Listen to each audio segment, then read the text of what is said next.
This is Ryan Elliott for Boxing Social in association with Betfred. We're in Las Vegas today, delighted to be joined by Manny Robles. Manny, first and foremost, how are you?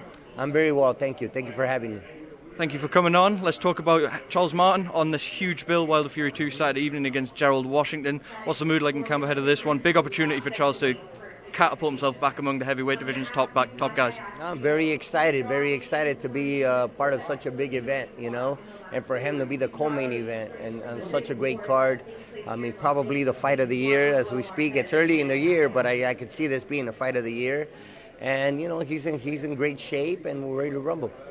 Since you and Charles linked up, how do you sum up his development and what things have you been sort of focusing on to sort of further him as a fighter as well? Things have been going well. Ring generalship more than anything. Defense is what I like to work on the most. Anybody can throw punches, but not anybody can block them. So, one thing I emphasize is defense, footwork, and he's been doing very well. Now with Gerald Washington, I believe it's someone you know well, someone you've had in as a sparring partner before. What do you expect him to bring to the party Saturday evening? He's a warrior. Gerald Washington is a fighter that's going to bring it, and this is a big opportunity for him being on such a big stage. So I believe he's going to go out there and try to take advantage of that, and it's our duty to prevent that. It's Charles's duty to go out there and neutralize his attack and, and win. Either via knockout or by decision, whatever it takes.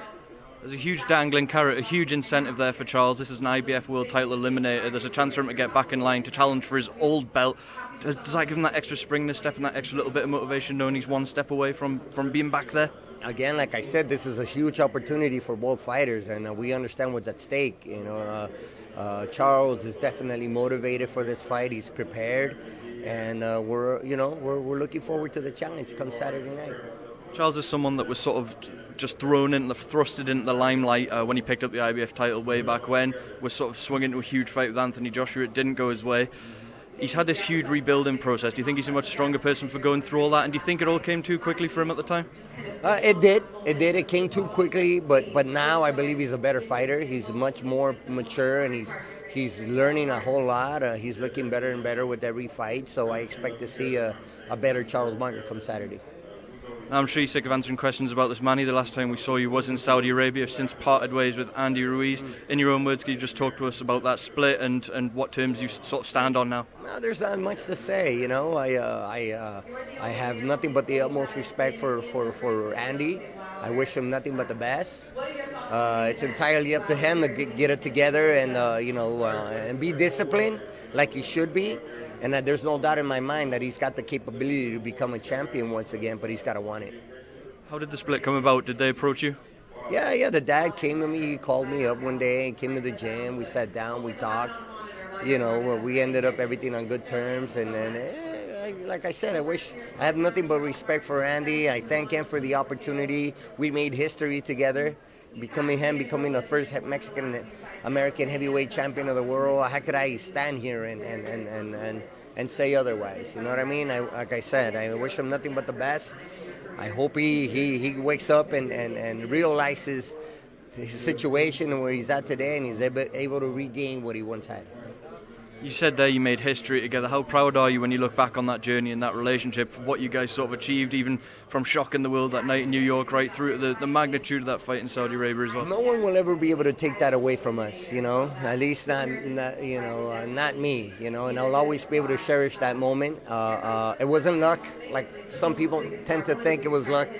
It wasn't luck. He prepared for that fight very well. I mean, if you know Andy, he's always been a good fighter, a great fighter.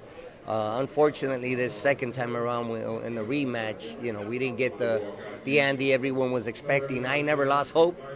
Unfortunately, I try to be there 100%, and I never lost hope. But unfortunately, he had other plans. So, it is what it is.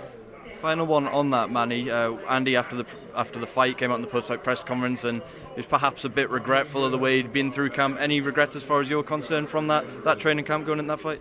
I regretted that he was stood up and said what he said because it's too late. It's too late. That's why I was, the way I was after the fight in the press conference. It's already too late, man, to say. I mean, you had an opportunity to make history once again. We had 3 months to prepare, to get ready, and he didn't take advantage of that. So whatever he had to say after was insignificant, if you ask me. Just take the loss. We lost to the better fighter in Joshua, and you move on. But there's not a whole lot to say after that. I mean, what can you say? Nobody wants to find excuses. And nobody's looking for excuses. You take the loss like a man, and move on. Now on to this huge main event Saturday, biggest heavyweight fight for quite some time. Deontay Wilder, Tyson Fury on the poster behind you there. You've been there in this situation preparing for a huge heavyweight rematch. How does preparation differ the second time around when your guys have shared them rounds in the ring? Look, I'll tell you what. I mean, both fighters are here to win. May the best man win. I know my and Charles Martin, I know my fighter's ready. I know Gerald will definitely be ready for this fight. And that's key. That's the key. Coming into a fight knowing that you're 100%, knowing that you're ready.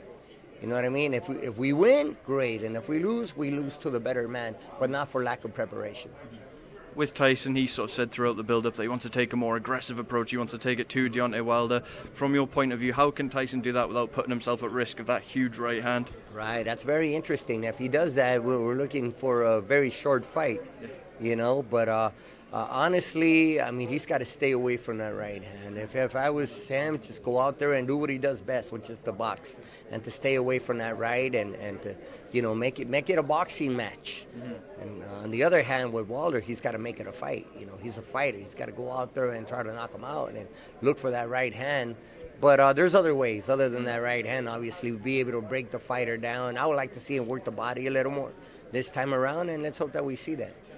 We saw Tyson last time out. He needed 47 stitches for that huge cut he sustained against Otto Wallin.